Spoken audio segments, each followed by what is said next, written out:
কুফার কিছু উগ্রপন্থী লোকদের নিকট নোমান ইবনে বাশির রাদিয়াল্লাহু আনহু এর নমনীয়তা ভালো লাগেনি। এজন্য তারা ইয়াজিদকে উস্কানি দিতে সার্বিক পরিস্থিতির অতিরঞ্জিত বর্ণনা লিখে একটি চিঠি পাঠায়। তাছাড়াও নোমান ইবনে বাশির রাদিয়াল্লাহু আনহু সর্বদাই ইয়াজিদের উপর হুসাইন রাদিয়াল্লাহু আনহুকে প্রাধান্য দিতেন। তিনি প্রায় বলতেন, বাহদালের নাতির চেয়ে রাসূল সাল্লাল্লাহু আলাইহি ওয়াসাল্লামের নাতি আমাদের নিকট অধিক প্রিয়। প্রিয় সুধী, বাহদাল হল ইয়াজিদের নানা। তিনি সিরিয়ার একটি গির্জার যাজক, যে কিনা খ্রিস্টান অবস্থাতেই মৃত্যুবরণ করে। পরবর্তীতে তার মেয়ে মাইসুন ইসলাম ধর্ম গ্রহণ করার পর মুয়াবিয়া রাদিয়াল্লাহু আনহুর সাথে বিবাহ হয়, আর তার গর্ভেই জন্ম নিয়েছিল ইয়াজিদ। হযরত নোমান ইবনে বাশির রাদিয়াল্লাহু আনহুর এই কথা ইয়াজিদের অহংকারে আঘাত করে। তার উপর ইয়াজিদ যখন জানল নোমান ইবনে বাশির রাদিয়াল্লাহু আনহু তার প্রশাসনে নিযুক্ত একজন গভর্নর হয়েও হুসাইন রাদিয়াল্লাহু আনহুর প্রতি নমনীয় মনোভাব রাখেন, তখন সে এই ব্যাপারটা সহ্য করতে পারলেন না। ফলে তৎক্ষণাৎ নোমান ইবনে বাশির রাদিয়াল্লাহু আনহুকে গভর্নর পদ থেকে বরখাস্ত করল। নোমান ইবনে বাশির রাদিয়াল্লাহু আনহুর মতো গভীর দূরদর্শী ব্যক্তিকে সরিয়ে সেখানে উবাইদুল্লাহ ইবনে জিয়াদকে নিযুক্ত করে ইয়াজিদ। ইবনে জিয়াদ ছিল চরম নিষ্ঠুর প্রকৃতির। সেই ইয়াজিদের নির্দেশ পাওয়া মাত্রই বসরা থেকে কুফায় পৌঁছে যায়। এরপর সে হন্যে হয়ে খুঁজতে শুরু করে মুসলিম ইবনে আকিল রাদিয়াল্লাহু আনহুকে, যিনি ছিলেন হযরত হুসাইন রাদিয়াল্লাহু আনহুর চাচাতো ভাই। তিনি হুসাইন রাদিয়াল্লাহু আনহুর নির্দেশে কুফার পরিস্থিতি জানার জন্য এসেছিলেন। সে সময় তিনি হানি ইবনে উরওয়ার মেহমান ছিলেন। ইবনে জিয়াদ হানি ইবনে উরওয়াকে ডেকে জিজ্ঞাসাবাদ করেন। তিনি মুসলিম ইবনে আকিল রাদিয়াল্লাহু আনহুর ঠিকানা দিতে অস্বীকার জানালে ইয়াজিদ তাকে নির্যাতন করে দুর্গে বন্দী করে রাখে। এ সময় মুসলিম ইবনে আকিল রাদিয়াল্লাহু আনহু তাকে মুক্ত করে নিয়ে আসার জন্য প্রায় 4000 সশস্ত্র ব্যক্তিকে সঙ্গে নিয়ে দুর্গের উদ্দেশ্যে রওনা দেন। কিন্তু পথিমধ্যেই কুফাবাসী নিজেদের স্বভাববশে ধীরে ধীরে তার সঙ্গ ত্যাগ করতে শুরু করে। এভাবে তিনি যখন ইবনে জিয়াদের মুখোমুখি হলেন, তখন তার সাথে মাত্র 50 জন মানুষ অবশিষ্ট ছিল। ফলে শুরুতে বিপুল সংখ্যক জনবল দেখে ইয়াজিদ ভীতসন্ত্রস্ত হলেও ধীরে ধীরে লোকদের সরে যাওয়া দেখে সে আশ্বস্ত হয় এবং বাকি যারা ছিল তাদেরকেও তাড়িয়ে দেয়। এরপর ইবনে জিয়াদ মুসলিম ইবনে আকিল রাদিয়াল্লাহু আনহুকে গ্রেফতার করতে সৈন্য পাঠায়। তখন লড়াই করতে গিয়ে তিনি আহত হয়ে পালিয়ে যান। সে সময় তাকে পথ দেখানোর মতো কেউই ছিল না। ফলে তিনি ক্ষুদপিপাসায় কাতর হয়ে উদ্ভ্রান্তের মতো কুফার অলিতে গলিতে ছুটতে থাকেন। অবশেষে তার পরিচয় জানতে পেরে এক মহিলা তাকে আশ্রয় দেন এবং পানি পান করান। তবে সেই মহিলার পুত্র ছিল ইবনে জিয়াদের সহযোগী মুহাম্মদ ইবনে আশআসের সহচর। ফলে এই খবর সে পৌঁছে দেয় এবং ইবনে জিয়াদ তখন মুসলিম ইবনে আকিল রাদিয়াল্লাহু আনহুকে সেখান থেকে ধরে নিয়ে নির্মমভাবে হত্যা করে। এমনকি এরপর হানি ইবনে উরওয়াকেও হত্যা করা হয়। অপরদিকে হুসাইন রাদিয়াল্লাহু আনহু কুফার উদ্দেশ্যে যাত্রা শুরু করেন, আর এই যাত্রার খবর কুফায় ইবনে জিয়াদের কাছে পাঠিয়ে দেন হিজাজের গভর্নর আমর ইবনে সাইদ। ইয়াজিদ সমস্ত পরিস্থিতি জানার পর ইবনে জিয়াদকে তৎক্ষণাৎ নির্দেশ দেন, সশস্ত্র রক্ষী ও গুপ্তচর নিয়োগ করো, যেভাবেই হোক হোসাইনকে যেন থামানো হয়। অপরপক্ষে একই পত্রে মুসলিম ইবনে আকিল রাদিয়াল্লাহু আনহুকে হত্যা করার জন্য ইবনে জিয়াদকে বাহবা দেওয়া হয়েছিল। এখানে জেনে রাখা প্রয়োজন, মুসলিম ইবনে আকিল রাদিয়াল্লাহু আনহু ছিলেন একজন বিশিষ্ট সাহাবী, আর তাকে হত্যা করার জন্য বাহবা দেওয়ার অর্থ হলো একই কাজের জন্য উৎসাহ প্রদান করা, উস্কানি দেওয়া। আর এমন বাহবা ইবনে জিয়াদের মতো নিষ্ঠুর ব্যক্তিকে সুযোগ পাওয়া মাত্রই তার প্রতিদ্বন্দ্বীকে ছিন্ন ভিন্ন করে দেওয়ার উন্মাদনায় লিপ্ত করার জন্যই যথেষ্ট ছিল। যদি ইয়াজিদ এসবের পরিবর্তে ইবনে জিয়াদকে এই নির্দেশনা দিতেন, হুসাইন রাদিয়াল্লাহু আনহুকে সসম্মানে দামেস্কে প্রেরণ করবে বা তিনি যেখান থেকে এসেছেন তাকে সেখানেই ফেরত পাঠিয়ে দিবে, তাহলে পরিস্থিতি কখনোই এতটা মারাত্মক বিগড়ে যেত না। ইবনে জিয়াদের উদ্দেশ্য যদি কেবল কুফায় বিশৃঙ্খলা থামানোই হতো, তবে এর সবচেয়ে সহজ উপায় ছিল হুসাইন রাদিয়াল্লাহু আনহুর কাছে নোমান ইবনে বাশির রাদিয়াল্লাহু আনহুর বরখাস্ত, তার স্থলে নিজের নিয়োগ এবং মুসলিম ইবনে আকিল রাদিয়াল্লাহু আনহুর মর্মান্তিক পরিণামের সংবাদ অতি দ্রুত পৌঁছে দেওয়া। কেননা হুসাইন রাদিয়াল্লাহু আনহু এই সংবাদ পেলে রাস্তা থেকেই সহজে ফিরে যেতে পারতেন, কিন্তু সে নিজেই কুফা থেকে বসরা ও শাম পর্যন্ত প্রধান প্রধান সড়কগুলোতে কঠিন অবরোধের ব্যবস্থা করে। আরব থেকে আসা কোনো ব্যক্তিকে তল্লাশি ও জিজ্ঞাসাবাদ ব্যতীত ইরাকের সীমান্তে প্রবেশ করতে দেওয়া হচ্ছিল না। এমনকি প্রায় পুরো মাস এই এলাকার কোনো ব্যক্তি কোনোভাবেই হুসাইন রাদিয়াল্লাহু আনহুর নিকট পত্র পৌঁছাতে পারেনি। এখানে স্পষ্ট যে ইবনে জিয়াদের প্রচেষ্টা ছিল যেন হুসাইন রাদিয়াল্লাহু আনহু কোনোভাবেই কুফার এই জটিল পরিস্থিতি সম্পর্কে জানতে না পারেন। তার এই অবরোধের জন্য হুসাইন রাদিয়াল্লাহু আনহুর কাছে কুফায় কোনো সংবাদ পৌঁছাতে পারেনি এবং তিনি অজ্ঞাত অবস্থায় ইরাক সীমান্তে প্রবেশ করেন। ইবনে জিয়াদও ঠিক এটাই চেয়েছিল, তাকে আসতে দাও এবং তৎক্ষণাৎ গ্রেফতার করো। এটা প্রমাণ হোক আমি এতটাই দক্ষ কৌশলী যে হোসাইনের মতো বড় মাপের রাজনৈতিক নেতাকেও নিজের ফাঁদে আটকে ফেলেছি। এমনকি ইবনে জিয়াদ তার সীমান্ত বাহিনীকেও এই সংক্রান্ত সমস্ত নির্দেশনা দিয়ে রেখেছিল। ফলে নুমান ইবনে বাশির রাদিয়াল্লাহু আনহুর বরখাস্ত ও মুসলিম ইবনে আকিলের হত্যাকাণ্ডের ব্যাপারে হুসাইন রাদিয়াল্লাহু আনহু পরিপূর্ণরূপে বেখবর ছিলেন। তিনি নিশ্চিন্ত মনে কুফার উদ্দেশ্যে রওনা দিয়েছিলেন।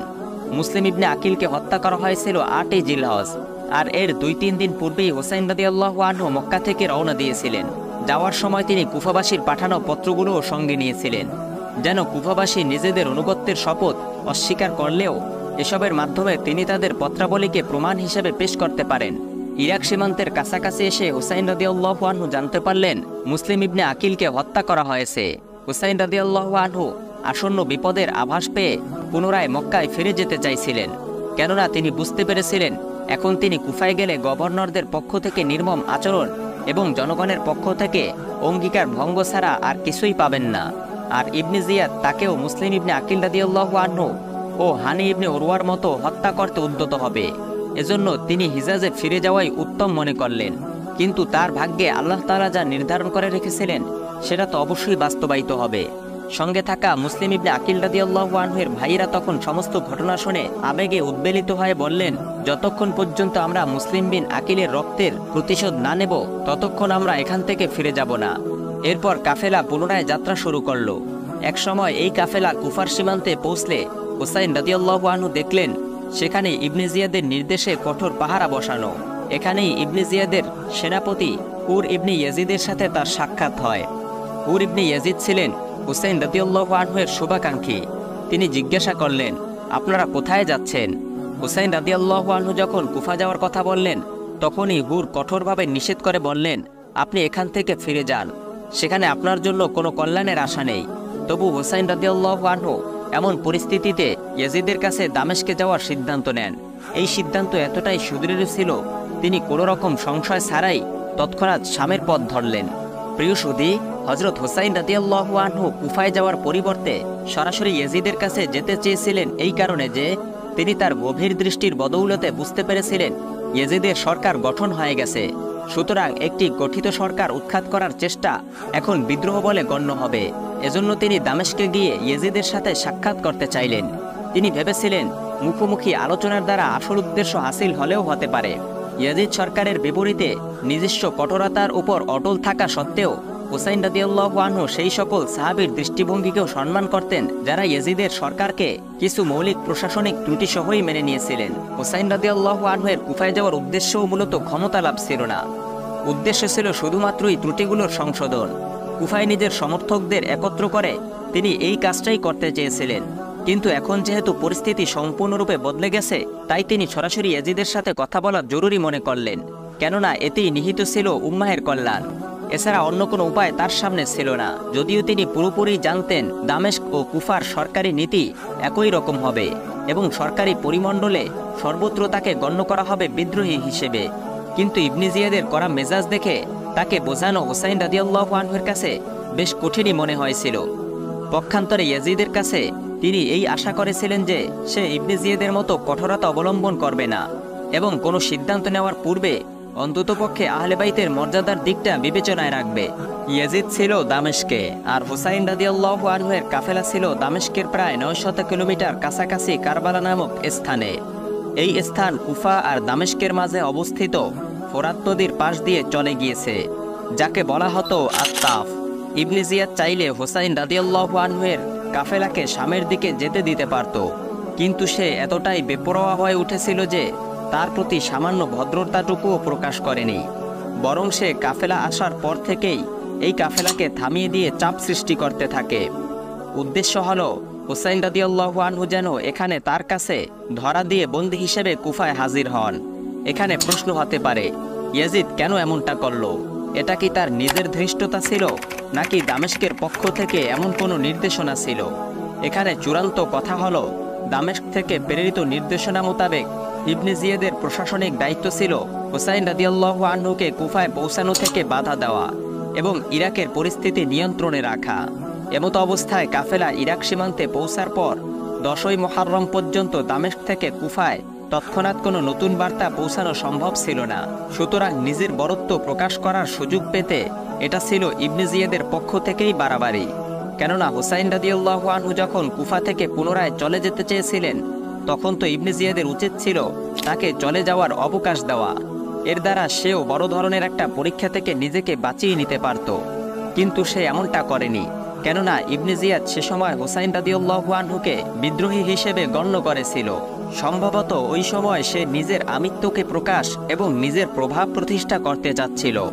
সে যেভাবে মুসলিম ইবনে আকিল রাদিয়াল্লাহু আনহু এবং হানি ইবনে উরওয়াকে হত্যা করেছিল, একই পরিকল্পনা করেছিল হুসাইন রাদিয়াল্লাহু আনহুর ক্ষেত্রেও, যাতে করে জনগণের মনে প্রশাসকের ভয় জন্ম নেয়, আর জনগণ সরকারের বিরুদ্ধে প্রশ্ন তোলার দুঃসাহস তো দূরে থাক, মনের ভিতর চিন্তা পর্যন্ত কখনো না আনতে পারে। কিন্তু হুসাইন রাদিয়াল্লাহু আনহু তার এই নির্দেশ মানতে অস্বীকার করেন। কোনো মতেই বন্দী হয়ে সেখানে যাবেন না, এই সিদ্ধান্তে অটল ছিলেন তিনি। কেননা আহলে বাইতের সদস্য হিসেবে কোনো অপরাধ ছাড়াই বন্দী হওয়া ছিল তার শানের খেলাফ। এই পরিস্থিতিতে ইবনে জিয়াদ কিংকর্তব্য বিমূঢ় হয়ে গেল। সে ওমর ইবনে সাদকে তেহরানের নতুন গভর্নর পদে নিযুক্ত করার ওয়াদা করে এই অভিযানের দায়িত্ব অর্পণ করল। তাকে বলল, হুসাইনের বিষয়টি সামলাও, অর্থাৎ তাকে কোনো নিরাপত্তার ওয়াদা ব্যতি রেখে নিঃশর্তভাবে গ্রেফতার করে কুফায় নিয়ে আসো। আর যদি তিনি নিজেকে ধরা না দেয়, তাহলে তাকে হত্যা করতে দ্বিধা করবে না। ওমর ইবনে সাদ রাসূল সাল্লাল্লাহু আলাইহি ওয়াসাল্লামের নাতির প্রতি এমন আচরণ করতে অপারগতা প্রকাশ করে, কিন্তু ইবনে জিয়াদ তার পদ কেড়ে নেওয়া সহ বাড়িঘর ধ্বংস করা এবং গর্দান উড়িয়ে নেওয়ার হুমকি দেয়।